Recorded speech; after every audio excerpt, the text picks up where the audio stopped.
এসে পৌঁছেছি দেরাদুনের জলি গ্র্যান্ড এয়ারপোর্টে। Welcome to Dehradun.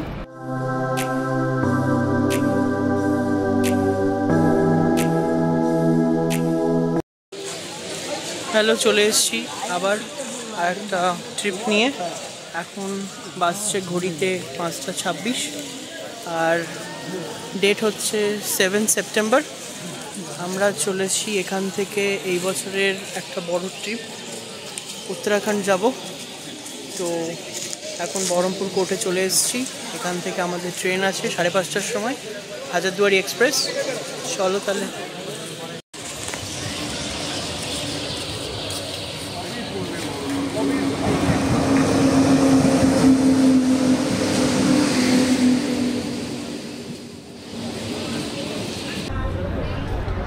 September today. এখন আমরা এয়ারপোর্টে পৌঁছে গেছি। তো এখান থেকে ফ্লাইট হচ্ছে টু দেরাদুন জলি গ্র্যান্ড। আর বোর্ডিং হয়ে গেছে, বোর্ডিং করে নিয়েছি। এখন ওয়েট করছি ফ্লাইটের জন্য। তো রাতটা কলকাতাতেই ছিলাম, এখান থেকে সকালে এলাম এয়ারপোর্টে। ইন্ডিগোর ফ্লাইট আছে, চলো তাহলে।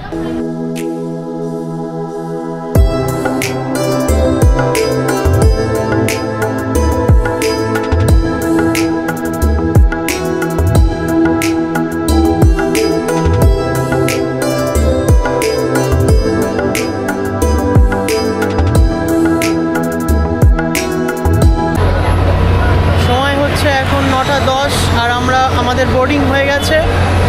আমরা এখন এই চড়বো ফ্লাইটে। একটু দেরি হলো বোর্ডিং হতে, তবে টাইমলি টেক অফ করে দেবে।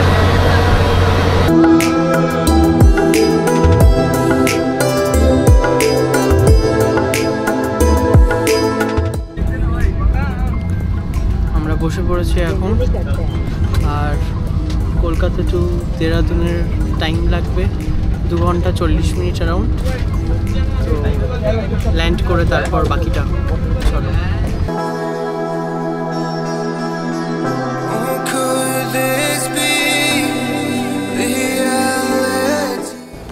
আমরা এখন এসে পৌঁছেছি দেরাদুনের জলি গ্র্যান্ড এয়ারপোর্টে।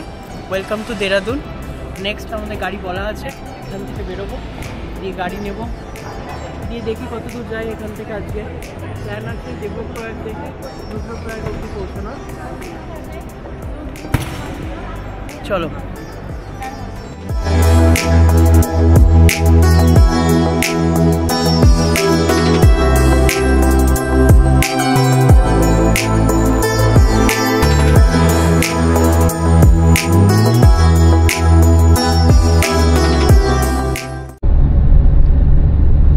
আমাদের ট্রিপ স্টার্ট।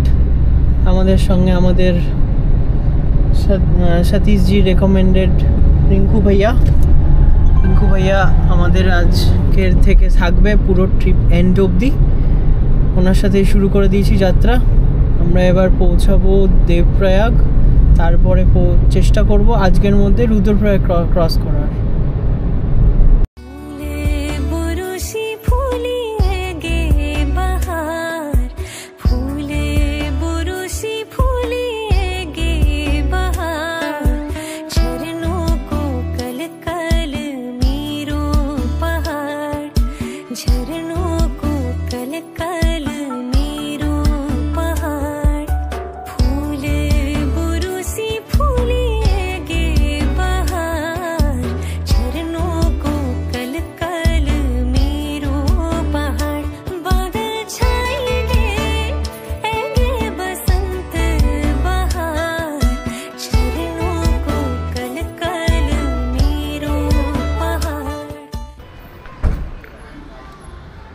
ঋষিকেশ পেরিয়ে একটুখানি দাঁড়ালাম, লাঞ্চ টাইম হয়ে গেছে, সময় হচ্ছে এখন 1:40।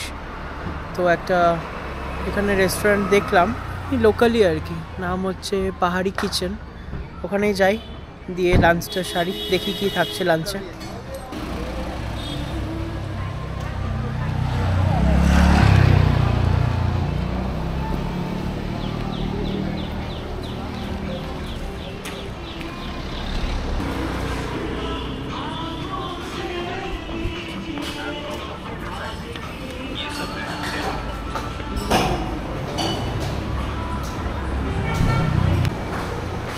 আমরা এখন একটা লোকাল রেস্টুরেন্টে খেতে এসেছি, আর থালিতে দিয়েছে ভাত, এখানে একটু স্যালাড আর আচার, তার সাথে দিয়েছে একটা সবজি, আর এখানে দিয়েছে কারি আর ডাল দিয়েছে। তার সাথে আমরা নিয়ে নিয়েছি, এই যে দেখাও, একটা পাহাড়ি লঙ্কা। তো খেয়ে দেখি কেমন।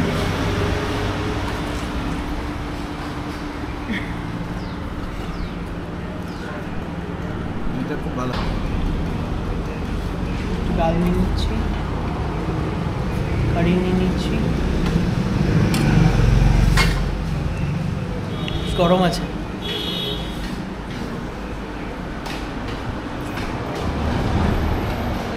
সৌরদীপ খাওয়ার আগে সবসময় প্রণাম করে খাবার খায়, তো ওটা আর ভিডিওতে এলো না। এটা আমাদের পারিবারিক সংস্কৃতি বলা যায়, আমরা ছোটো থেকেই শিখে বড় হয়েছি। মানে ওর খাবার এতই ভালো লেগেছে যে ও আর কিছু বলছে না, ও খেয়েই যাচ্ছে।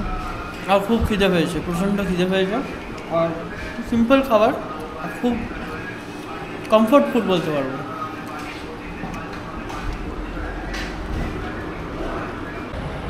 তো আমাদের লাঞ্চ শেষ, এখানে আমরা আবার এগিয়ে যাবো দেবপ্রয়াগের পথে। তো একটা ভেরি ইম্পর্ট্যান্ট একটা ব্যাপার এখানে বলে রাখি, যে তোমরা যদি চারধাম যাত্রা করো, তো তার জন্য উত্তরাখণ্ড ট্যুরিস্ট কেয়ার বলে একটা অ্যাপ আছে, যেটা প্লে স্টোরে আছে। সেখানে গিয়ে কিন্তু registration must. Registration is very simple, কিছু করার দরকার নেই। তোমাদেরকে খালি নিজের আধার বা এনিথিং, এনি আইডি প্রুফের একটা ছবি তুলতে হবে, নিজেদের ছবি দিতে হবে, একটা এমার্জেন্সি কন্ট্যাক্ট নাম্বার দিতে হবে, আর নিজেদের বাকি ডিটেলস বেসিক ওইগুলো দিতে হবে।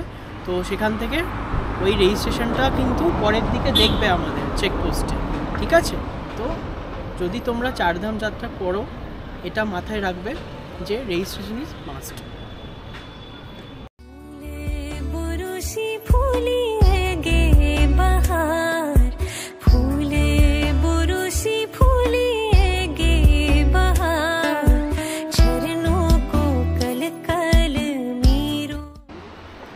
সময় হচ্ছে এখন 3:30, আর আমরা এখন পৌঁছে গেছি দেবপ্রয়াগে।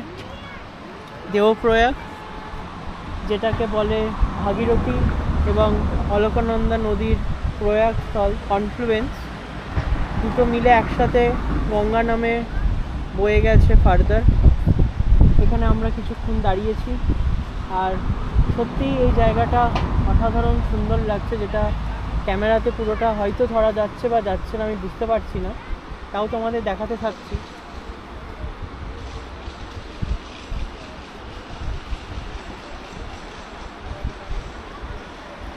ওই ওপরে আমরা দেখতে পাচ্ছি সেন্ট্রাল সংস্কৃত ইউনিভার্সিটি, আর অপর দিকে একদম কর্নারে ওমকারানন্দ পাবলিক স্কুল।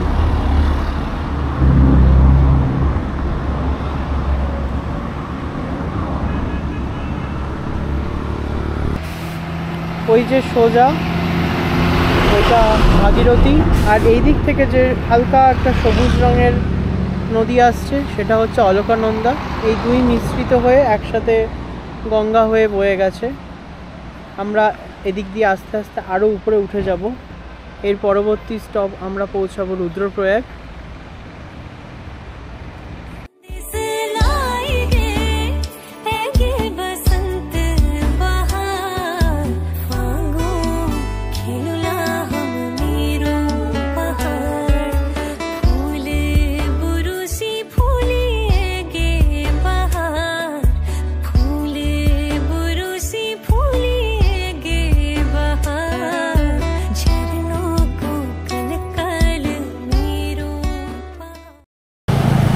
সময় হচ্ছে বিকেল 5টা।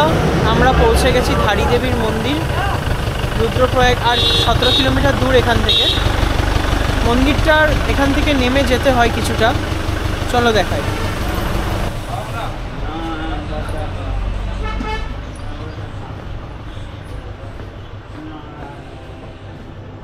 পুরো রিভার বেডের ওপরেই মন্দিরটা, ওই যে ওখান থেকে দেখা যাচ্ছে, ওই যে ওখানটায় আছে। আমাদের এইটা দিয়ে সোজা নিচে যেতে হবে।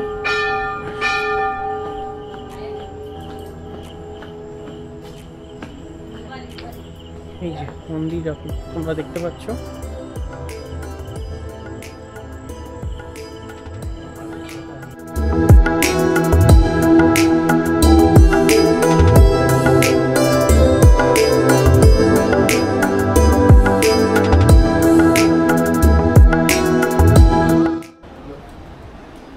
আমরা এখন পৌঁছে গেছি ধারী দেবীর মন্দিরের সামনে।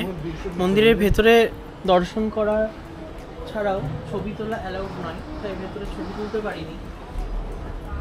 ধারী দেবীকে বলা হয় উত্তরাখণ্ডের প্রোটেক্টর। তো এখানকার মানুষেরা ধারী দেবীকে যথেষ্ট মান্য করে। তার পিছনে কিছু কিছু ঘটনাও ঘটেছে যেগুলো এই বিশেষ মন্দিরের ঠাকুরের দেবীর জাগ্রত হওয়ার পরিচয় দেয়।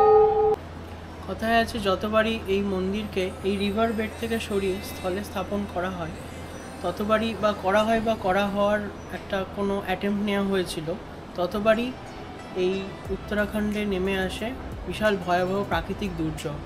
যার মধ্যে একটা হচ্ছে 2013 সালের, তোমরা সবাই জানো যে উত্তরাখণ্ডে নেমে এসেছিল একটা ভয়াবহ বন্যা।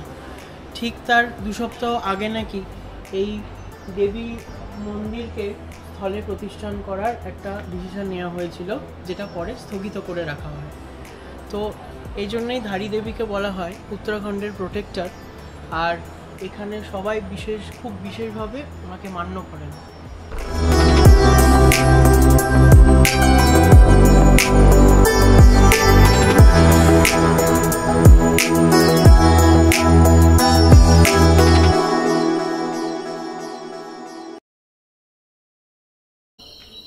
7:20 আমরা পৌঁছলাম এতক্ষণে রুদ্রপ্রয়াগ। মাঝখানে কিছু ব্রেক নিয়েছিলাম, দাঁড়িয়ে দাঁড়িয়ে কিছু জায়গার সিনিক বিউটি উপভোগ করেছি। এখানে এখন ঢুকতে অনেকটাই দেরি হয়ে গেল।